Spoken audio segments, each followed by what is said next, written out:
ایران کے میزائل حملوں نے اسرائیل میں تباہی مچا دی۔ تل ابیب، حیفا، ایلات، سمرا، مقبوضہ بیت المقدس اور بیت یمام میں اہم عمارتی و اہداف تباہ۔ ایران کے مطابق اسرائیل پر بدر اور عماد میزائل بھی داغے۔ آئل، انرجی، انفراسٹرکچر، معاشی مراکز اور وائزمین انسٹیٹیوٹ آف سائنس مٹی میں ملا دیے۔ ایرانی حملوں میں کم از کم 15 اسرائیلی ہلاک، 200 سے زائد زخمی۔ ایرانی آرمی چیف کا اسرائیل پر فیصلہ کن حملوں کا اعلان۔ ایران نے امریکہ کے ساتھ جوہری مذاکرات منسوخ کر دیے۔ فوجی اور معاشی اہمیت کی حامل ابنائے ہرمز کی بندش پر غور۔ وزیر خارجہ عباس عراقچی کی سلامتی کونسل اور امریکہ پر کڑی تنقید۔ کہا اسرائیلی حملے امریکہ کے آشرباط کے بغیر ممکن نہیں۔ امریکہ کو بھی اسرائیل کا ساتھ دینے کا خمیازہ بھگتنا پڑے گا۔ اسرائیلی حملے نہ رکے تو جنگ کو دیگر ممالک تک بڑھانے پر غور کریں گے۔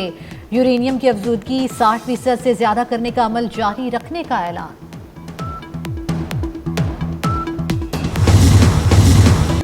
امریکی صدر ٹرمپ نے ایران کے خلاف جنگ میں کودنے کا اشارہ دے دیا۔ امریکی ٹی وی سے انٹرویو میں کہا ایران کا جوہری پروگرام ختم کرنے کے لیے مداخلت کر سکتے ہیں۔ بولے ہم ایران اسرائیل تنازع کا حصہ نہیں، لیکن ایران نے امریکہ پر حملہ کیا تو جوابی حملہ کریں گے۔ روسی صدر پیوٹن سے بات ہوئی۔ ایران اسرائیل جنگ ختم ہونی چاہیے۔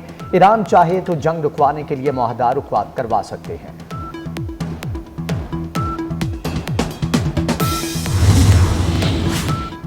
اسرائیل خطے میں جنگ کی آگ مزید بھڑکانے کو تیار۔ ایران کی سپریم لیڈر علی خامنائی کو نشانہ بنانے کا اعلان۔ اسرائیلی فوج کے مطابق تہران میں وسیع پیمانے پر حملے مکمل کر لیے۔ ایٹمی، دفاعی اور آل تنصیبات کو نشانہ بنایا گیا۔ تہران میں دفاعی ہیڈ کوارٹرز کی تباہی کا دعویٰ۔ کہا ایران کے پاس خطرناک ہتھیار ہیں۔ تہران پر تازہ حملے میں رہائشی عمارت تباہ، اموات کا خدشہ۔ صہیونیوں کے لیے زندگی ضرور تلخ ہو جائے گی۔ صہیونی ریاست کو اس کے جرائم کی سزا دیں گے۔ ایران کے سپریم کمانڈر آیت اللہ سید علی خامنائی کی اسرائیل کو سخت وارننگ۔ کہا اسرائیل سزا سے بچ نہیں سکے گا۔ ایران نے کبھی لڑائی شروع نہیں کی، کسی نے خباثت دکھائی تو کرارا جواب ملے گا۔ اسرائیل کے ایران پر حملوں میں شہداء کی تعداد 80 ہو گئی۔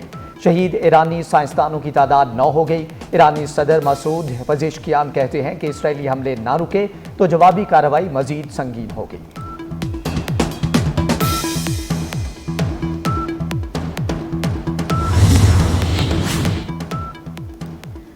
اسرائیل جارحیت کا مرتکب ہو رہا ہے، لگام ڈالی جائے۔ اسلامی رہنماؤں کے رابطے۔ ایران اسرائیل جنگ پر تفصیلی تبادلہ خیال۔ ترکیہ کے صدر طیب اردوان کا سعودی ولی عہد محمد بن سلمان سے ٹیلی فونک رابطہ۔ ترکیہ نے اسرائیل کو خطے کے لیے سب سے بڑا خطرہ قرار دے دیا۔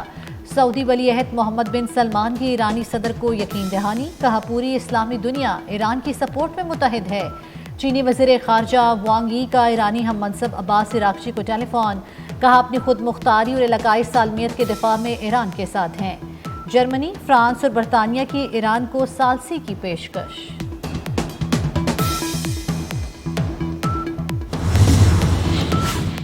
اسرائیل کا یمنی مسلح افواج کے چیف آف جنرل سٹاف پر قاتلانہ حملہ۔ یمن کی مسلح افواج کے chief of general staff major general Muhammad Abd al-Karim الغماری بال بچ گئے۔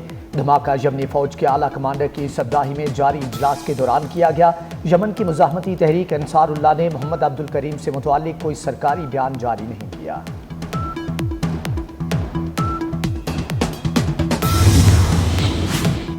برطانیہ کا مشرق وسطیٰ میں فوجی طیارے تعینات کرنے کا فیصلہ۔ وزیر اعظم کیئر سٹارمر نے میڈیا سے گفتگو میں کہا ہم خطے میں فوجی اثاثے منتقل کر رہے ہیں۔ ہمیشہ برطانیہ کے مفاد میں درست فیصلے کروں گا۔ ادھر ایران نے برطانیہ کے جاسوس بحری بیڑے کو خلیج فارس میں داخل ہونے سے روک دیا۔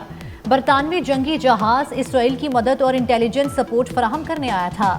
ایرانی بحریہ نے بروقت کارروائی کر کے منصوبے کو ناکام بنا دیا۔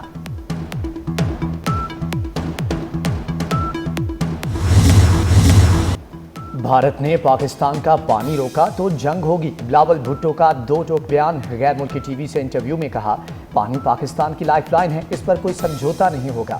بھارت یک طرفہ طور پر سندھ طاس معاہدہ معطل نہیں کر سکتا، اسے معاہدہ بحال کرنا ہی ہوگا۔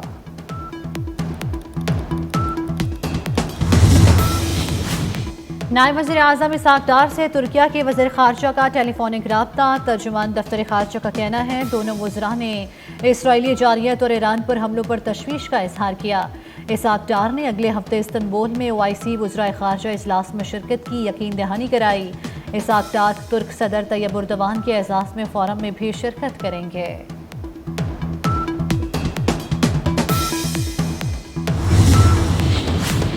پنجاب کا بجٹ کل پیش کیا جائے گا۔ بجٹ اجلاس دوپہر 3 بجے شروع ہوگا۔ اسپیکر ملک احمد خان صدارت کریں گے۔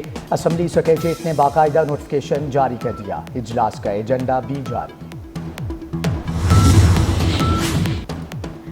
سینیٹر سلیم مانوی والا کی زیر صدارت قائمہ کمیٹی خزانے کا اجلاس۔ ای کامرس کی سیلز ٹیکس میں رجسٹریشن کی تجویز مؤخر۔ غیر رجسٹرڈ بزنس کو بند کرنے کی تجویز منظور۔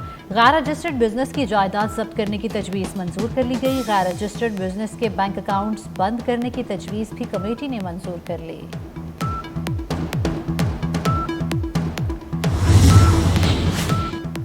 چیف الیکشن کمشنر اور 2 ممبران کی تعیناتیوں کا معاملہ۔ اسپیکر قومی اسمبلی ایاز صادق کا اپوزیشن لیڈر عمر ایوب کو جوابی خط۔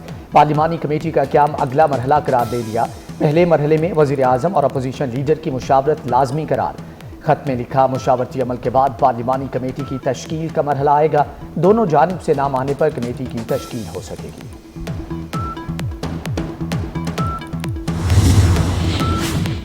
لاہور بورڈ کے تحت انٹرمیڈیٹ کے 7 مئی کو ملتوی ہونے والے پیپرز کا معاملہ۔ ملتوی ہونے والا اسلامیات اختیاری اور پرنسپل آف اکاؤنٹنگ کا امتحان پیر 16 جون کو لیا جائے گا۔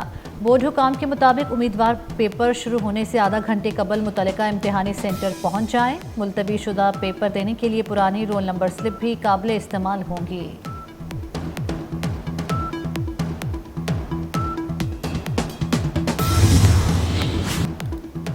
لاہور سمیت پنجاب کے کئی شہروں میں مطلع ابر آلود بادل اور ٹھنڈی ہواؤں نے چلچلاتی دھوپ اور آگ برساتے سورج کو چھٹی پر بھیج دیا۔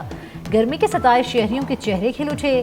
محکمہ موسمیات کی جڑواں شہروں اور پنجاب کے بیشتر علاقوں میں بادل برسنے کی پیشگوئی۔ خیبر پختونخوا، بلوچستان، کشمیر اور گلگت بلتستان کے بعض مقامات پر بھی بارش کا امکان۔